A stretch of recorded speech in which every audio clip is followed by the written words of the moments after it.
Shalom saudara-saudara, salam jumpa dalam kasih-Nya Tuhan Yesus Kristus. Saya sedang ada di Solo, Surakarta, dan saya ingin membagikan satu renungan firman Tuhan untuk kita semua, yang terambil dari Matius 18 ayatnya yang pertama sampai ayatnya yang kelima. Siapa yang terbesar dalam kerajaan surga?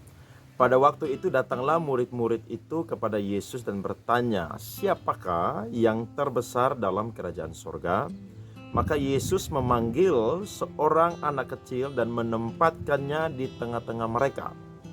Lalu berkata, aku berkata kepadamu, sesungguhnya jika kamu tidak bertobat dan menjadi seperti anak kecil ini, kamu tidak akan masuk ke dalam kerajaan surga. Sedangkan barang siapa merendahkan diri dan menjadi seperti anak kecil ini, dialah yang terbesar dalam kerajaan surga.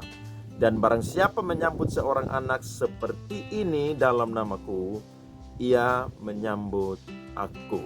Saudara-saudara, kadang-kadang manusia atau orang Kristen itu disesatkan dengan pikiran mereka.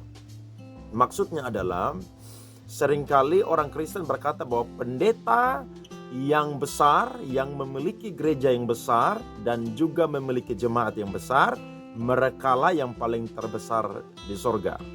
Padahal kalau kita baca firman Tuhan ini jelas bahwa siapa yang terbesar di sorga adalah dia yang harus bertobat dan merendahkan dirinya dan menjadi sama seperti seorang anak kecil.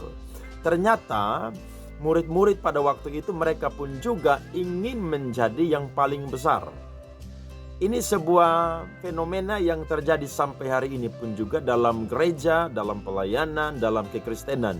Semua hamba Tuhan, semua orang Kristen berlomba-lomba untuk menjadi yang terbesar. Memiliki gedung gereja yang besar, memiliki jemaat yang besar, memiliki banyak pelayanan di mana-mana.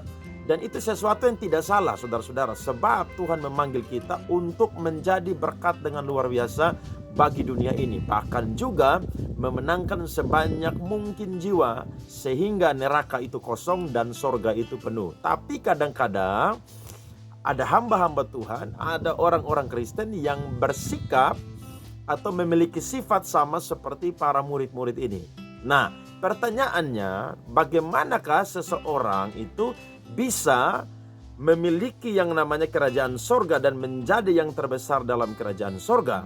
Maka Yesus memberikan contoh dengan memakai seorang anak kecil. Dan saya catat saudara-saudara, kurang lebih ada 3 hal.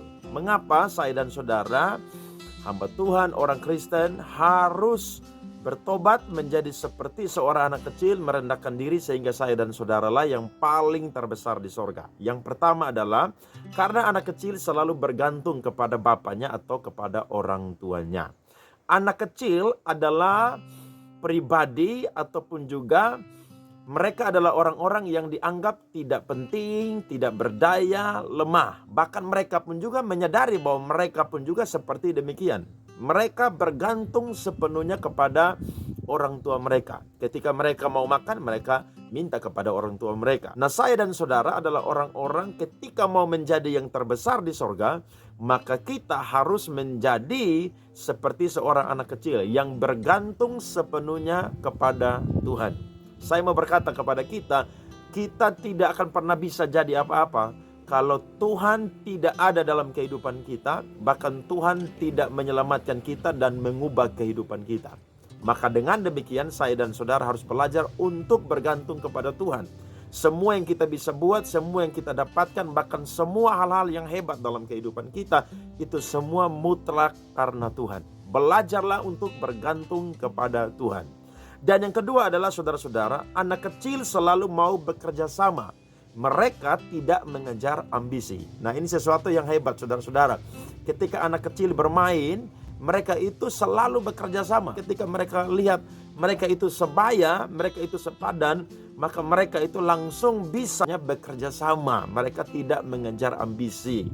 Kita harus seperti demikian. Kita tidak boleh punya ambisi ataupun juga visi-visi pribadi yang akhirnya membuat orang lain itu merasa dirugikan, orang lain itu merasa tidak dianggap. Tapi harusnya kita bisa bekerja sama. Saya ingat satu Presiden Amerika, saudara-saudara, namanya John F. Kennedy. Ketika dia menjadi presiden, maka dia mengambil salah satu orang yang membenci dia, orang yang berusaha menjatuhkan dia, dan menjadi salah satu pejabat di pemerintahan dari John F. Kennedy. Nah, saya dan saudara pun juga harus seperti demikian. Tidak boleh ada persaingan. Hamba-hamba Tuhan melayanilah, karena kekristenan pelayanan itu berbicara tentang bagaimana saya dan saudara berjuang sampai garis akhir dan didapati oleh Tuhan itu setia. Kalau ada kepercayaan yang Tuhan berikan, puji Tuhan. Tapi jangan menghalalkan segala cara untuk saya dan saudara membuat orang lain dirugikan, bahkan juga saya dan saudara merasa pelayanan adalah sebuah persaingan dengan yang lain. Dan yang ketiga adalah saudara-saudara, kalau saya dan saudara mau jadi yang terbesar di dalam kerajaan sorga, maka saya dan saudara harus menghargai satu dengan yang lain. Saya suka ayatnya yang kelima, dan barang siapa menyambut seorang anak seperti ini dalam namaku, ia menyambut aku.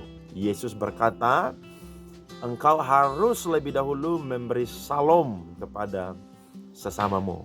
Itu menandakan bahwa saya dan saudara belajar untuk menghargai seseorang. Ketika kita diberkati, ketika kita dipakai oleh Tuhan, kita menganggap bahwa semua hamba-hamba Tuhan, setiap orang Kristen itu sama di mata Tuhan dan juga di mata kita. Kita tidak merasa lebih hebat, lebih kaya, lebih pandai, lebih diurapi, tidak.